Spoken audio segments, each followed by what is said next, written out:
श्री स्वामी समर्थ जय जय स्वामी समर्थ 2025मध्ये देव उठणी एकादशी म्हणजे प्रबोधिनी एकादशीसुद्धा या एकादशीला म्हणतात. ही एकादशी आहे 1 नोव्हेंबर रोजी, जी कार्तिक महिन्याच्या शुक्ल पक्षाच्या एकादशीला येते. या दिवशी गृहस्थ लोक व्रत पाळतात. वैष्णव संप्रदायातील लोक 2 नोव्हेंबर रोजी हे व्रत करतील. देव उठणी एकादशीची तारीख 1 नोव्हेंबर 2025 वार आहे शनिवार. सुरुवात होणार आहे 1 नोव्हेंबरला सकाळी 9:12 आणि ह्या तिथीची समाप्ती होणार आहे एकादशीच्या 2 नोव्हेंबर रोजी सकाळी 7:32 संपणार आहे. या एकादशीला प्रबोधिनी एकादशी असे देखील म्हटले जाते. या दिवशी भगवान विष्णू आणि देवी लक्ष्मीची पूजा एकत्र केल्याने सर्व पापांपासून मुक्ती मिळते व देव उठणे एकादशी ही चातुर्मासाची समाप्ती देखील आहे. म्हणजे या दिवशी मास हा समाप्त झाला आणि भगवान विष्णू त्यांच्या 4 महिन्यांच्या योगिक निद्रेमधून जागे झालेले आहेत. तसेच या एकादशीला देवोत्थान एकादशी असे देखील संबोधले जातील. 4 महिन्याच्या झोपेनंतर भगवान विष्णू जागृत होतात. हा काळ आतील दिव्यत्व जागृत करण्याचा देखील आहे. या दिवशी भाविक भगवान विष्णूंना जागृत करण्यासाठी स्तोत्रपठण, स्तोत्रे आणि वाद्यांसह पूजा करतात. हा सण निष्क्रियतेचा त्याग करून कर्मासाठी जागृत होण्याचा संदेश देतो. भक्तीने हे व्रत केल्याने सर्व पापांचा नाश होतो, पुण्य वाढते आणि मोक्षासह सर्व आपल्या इच्छा अपेक्षा पूर्ण होतात. कार्तिक महिन्यातील हे सर्वोत्तम व्रत मानले जाते. भगवान श्री विष्णूंना हे विश्वाच्या स्वामी, झोप सोडून जागे व्हा. जर तुम्ही झोपत राहिला तर हे विश्व देखील झोपत राहील. अशा प्रकारे या देवांच्या जागृतीचे तसे संपूर्ण जगाच्या जागृतीचे प्रतीक आहे. त्यामध्ये देव जगाला संदेश देतो की निष्क्रियतेची रात्र संपली आहे आणि कर्माचा सूर्य उगवणार आहे आणि आपल्या संबंधित कर्तव्यांसाठी आपण स्वतः जागृत झाले पाहिजे.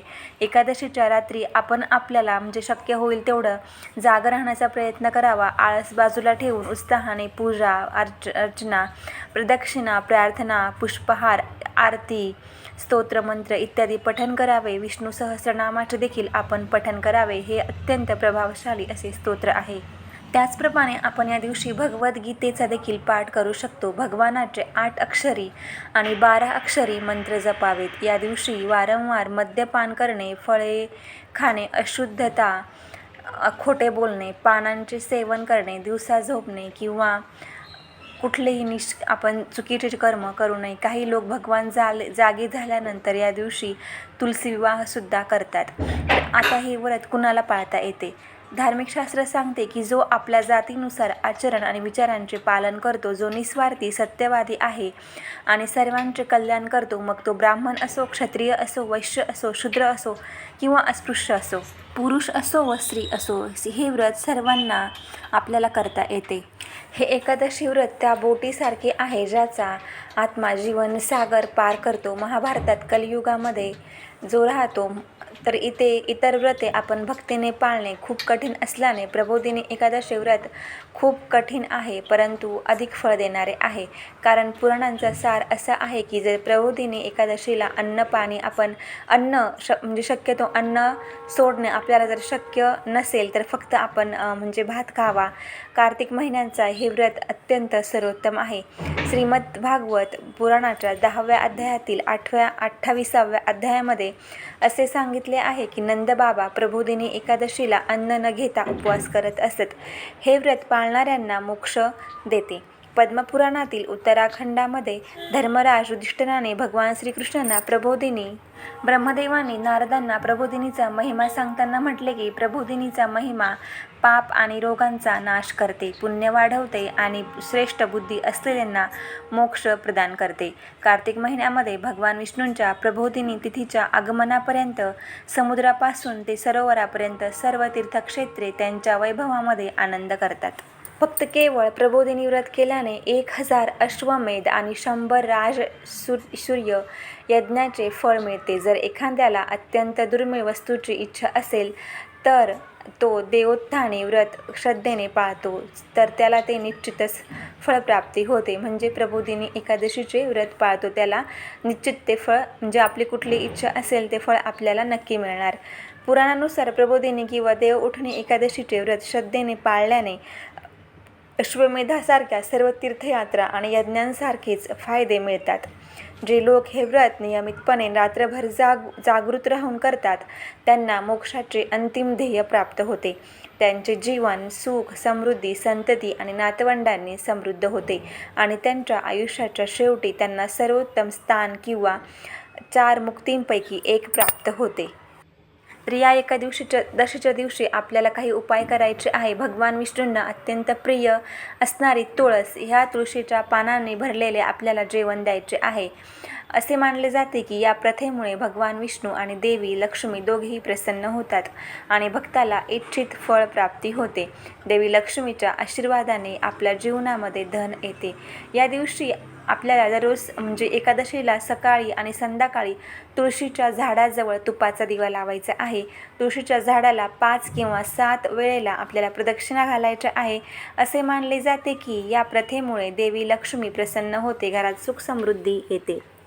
या देवउठणी एकादशीला महाप्रसाद जननी सर्व सौभाग्यवर्धिनी आदिव्याधी हरा नित्य तुलसी त्वं नमोस्तुते या मंत्राचा जप केल्याने माता लक्ष्मीचा कायमचा आपल्या घरामध्ये निवास होतो आणि संपत्तीशी संबंधित सर्व त्रासांपासून आपल्याला मुक्ती मिळते असे मानले जाते. देवउठणी एकादशीला तुळशीची पूजा केल्यानंतर तुळशी चालीसा पाठ करावा आणि आई तुळशीला 16 अलंकार अर्पण करावेत. असे केल्याने देवी लक्ष्मी तुमच्या घरी कायमची वास करेल.